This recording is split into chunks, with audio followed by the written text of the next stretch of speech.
একসময় বিশ্বের সবচেয়ে প্রভাবশালী দেশ ছিল যুক্তরাষ্ট্র।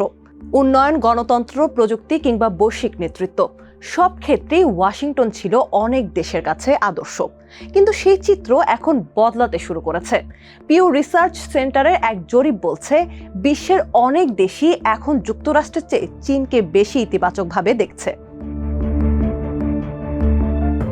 শুধু তাই নয়, গত 2 দশকে এই প্রথমবারের মতো এত বড় পরিসরে এমন পরিবর্তন ধরা পড়েছে। যুক্তরাষ্ট্র ভিত্তিক নিরপেক্ষ গবেষণা প্রতিষ্ঠান পিউ রিসার্চ সেন্টার ফেব্রুয়ারি থেকে মে মাসের মধ্যে 36টি দেশের 42,000-এরও বেশি মানুষের উপর এই জরিপ চালায়, যেখানে সাধারণ মানুষের কাছে জানতে চাওয়া হয় তারা যুক্তরাষ্ট্র ও চীনকে কতটা ইতিবাচক বা নেতিবাচকভাবে দেখেন। জরিপে দেখা গেছে 36টি দেশের মধ্যে 25টিতেই যুক্তরাষ্ট্রের তুলনায় চীনের প্রতি মানুষের ইতিবাচক মনোভাব বেশি। এর আগেও যুক্তরাষ্ট্রের জনপ্রিয়তা কমেছিল, বিশেষ করে 2008 সালে জর্জ ডব্লিউ বুশ প্রশাসনের শেষ দিকে এবং 2017 সালে ট্রাম্পের প্রথম মেয়াদের শুরুতে। তবে তখনও চীনের জনপ্রিয়তা যুক্তরাষ্ট্রকে ছাড়িয়ে যায়নি। এবার পরিস্থিতি ভিন্ন। Spain, Italy, Greece, Canada, Indonesia, Malaysia, Nigeria ও তুরস্কের মতো দেশগুলোতে চীনের প্রতি ইতিবাচক মনোভাব সবচেয়ে বেশি। অন্যদিকে মাত্র 6টি দেশে এখনও বেশি জনপ্রিয় যুক্তরাষ্ট্র। দেশগুলো হলো পোল্যান্ড, ফিলিপাইন, দক্ষিণ কোরিয়া, ভারত, জাপান এবং ইসরায়েল। এর বেশিরভাগই যুক্তরাষ্ট্রের দীর্ঘদিনের ঘনিষ্ঠ মিত্র। পিউ রিসার্চ সেন্টার আরও জানিয়েছে, গত কয়েক বছরে যুক্তরাষ্ট্র সম্পর্কে ইতিবাচক ধারণা ধারাবাহিকভাবে কমেছে 20টি দেশে। একই সময় চীন সম্পর্কে বেড়েছে ইতিবাচক মনোভাব। জরিপে আরেকটি প্রবণতা বেশ স্পষ্ট। মধ্যম আয়ের দেশগুলো সাধারণত চীনকে বেশি ইতিবাচকভাবে দেখে। বিপরীতে ধনী দেশগুলোর মধ্যে চীন সম্পর্কে সন্দেহ ও নেতিবাচক মনোভাব তুলনামূলক বেশি। তবে এর ব্যতিক্রম সিঙ্গাপুর। বিশ্বের অন্যতম ধনী দেশ হওয়া সত্ত্বেও সেখানে চীনের প্রতি ইতিবাচক মনোভাব অনেক বেশি। সবচেয়ে বড় বৈরিত্য দেখা যায় এশিয়ায়। পাকিস্তানে প্রায় 90% মানুষ চীনকে ইতিবাচকভাবে দেখেন, অথচ জাপানে সে হার মাত্র 11%। পিউ শুধু 2 দেশের ভাবমূর্তিই নয়, 2 দেশের নেতার প্রতিও মানুষের আস্থা যাচাই করেছে। জরিপে জানতে চাওয়া হয় বিশ্ব বিষয়ক সিদ্ধান্ত নেওয়ার ক্ষেত্রে মার্কিন প্রেসিডেন্ট ডোনাল্ড ট্রাম্প এবং চীনের প্রেসিডেন্ট শি জিনপিং এর উপর মানুষের আস্থা কতটা। অধিকাংশ দেশই দুইজনের সমর্থন 50%-এরও নিচে। তবে গুরুত্বপূর্ণ বিষয় হলো, অনেক দেশই ট্রাম্পের তুলনায় শি জিনপিং এর উপর মানুষের আস্থা বেশি। শি জিনপিং সবচেয়ে বেশি সমর্থন পেয়েছেন পাকিস্তানে 83%, সবচেয়ে কম সমর্থন জাপানে মাত্র 7%।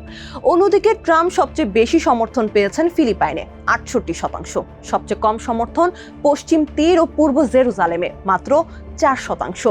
পিউ রিসার্চের গবেষক জনাথন শুলম্যানের মতে, শি জিনপিংকে নিয়ে মানুষের মতামত তুলনামূলক কম তীব্র, কিন্তু ট্রাম্পের ক্ষেত্রে মানুষ হয় খুব ইতিবাচক নতুবা খুব বেশি নেতিবাচক অবস্থান নিয়েছেন।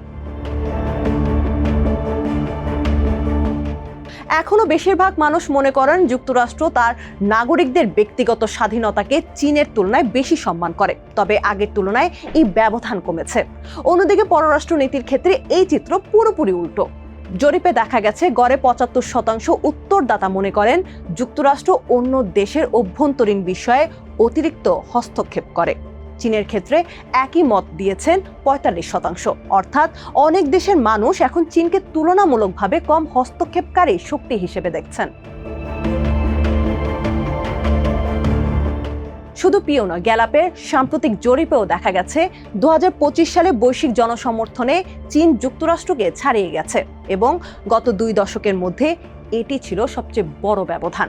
তবে এশিয়া সোসাইটি চীন বিষয়ে বৈশ্বিক জনমত জরিপ বলছে, করোনা মহামারীর সময় চীনের ভাবমূর্তি ক্ষতিগ্রস্ত হলেও পরে তা কিছুটা পুনরুদ্ধার হয়। কার্নেগি চায়নার গবেষক চং জা ইয়ানের মতে, এর পেছনে বড় কারণ যুক্তরাষ্ট্রের পররাষ্ট্রনীতির অনিশ্চয়তা। জরিপ চলাকালে ট্রাম্প গ্রিনল্যান্ড যুক্তরাষ্ট্রের সঙ্গে যুক্ত করার কথা বলেন, ভেনেজুয়েলার প্রেসিডেন্ট নিকোলাস মাদুরোকে গ্রেপ্তারের হুমকি দেন এবং একই সময়ে ইরানের সঙ্গে উত্তেজনা বাড়ে।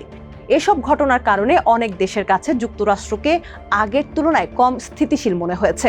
তিনি আরো বলেন, চীনকে এখন অনেকেই আরো অনুমানযোগ্য শক্তি হিসেবে দেখছেন। বিশেষ করে উন্নয়নশীল দেশগুলোতে নিজেদের ভাবমূর্তি উন্নত করতে বেইজিং ধারাবাহিকভাবে কাজ করছে। তবে তিনি এটাও মনে করিয়ে দেন, চীনের প্রতি ইতিবাচক মনোভাব বাড়লেও শি জিনপিং সম্পর্কে মানুষের দৃষ্টিভঙ্গি তুলনামূলক সতর্ক, কারণ তার নেতৃত্বে চীন আরো দৃঢ় এবং সম্প্রসারণবাদী অবস্থান নিয়েছে। একই সঙ্গে সংখ্যালঘুদের অধিকার এবং মানবাধিকার পরিস্থিতি নিয়েও আন্তর্জাতিক উদ্বেগও কমেনি। তার ব্যাখ্যায় অনেক মানুষ প্রযুক্তি, অবকাঠামো ও অর্থনৈতিক উন্নয়নের মতো ইতিবাচক বিষয়গুলোকে চীনের সঙ্গে যুক্ত করেন, কিন্তু কঠোর রাজনৈতিক সিদ্ধান্তের জন্য ব্যক্তিগতভাবে শি জিনপিংকেই দায়ী করেন। এখন প্রশ্ন উঠছে, তাহলে কি বিশ্ব নতুন পরাশক্তিকে বেছে নিচ্ছে? পিউ রিসার্চের জরিপ বলছে, চীন এখন বিশ্বের সবচেয়ে জনপ্রিয় দেশ এমন নয়, তবে এটি স্পষ্ট বহু দেশের মানুষের দৃষ্টিভঙ্গি বদলাচ্ছে। তাদের চোখে চীনের গ্রহণযোগ্যতা বাড়ছে, আর যুক্তরাষ্ট্রের ভাবমূর্তি আগের মতো শক্তিশালী অবস্থানে নেই। তবে জনপ্রিয়তার এই পরিবর্তন ভবিষ্যতের ভূ রাজনীতিতে কতটা প্রভাব ফেলবে তা সময়ই বলে দেবে।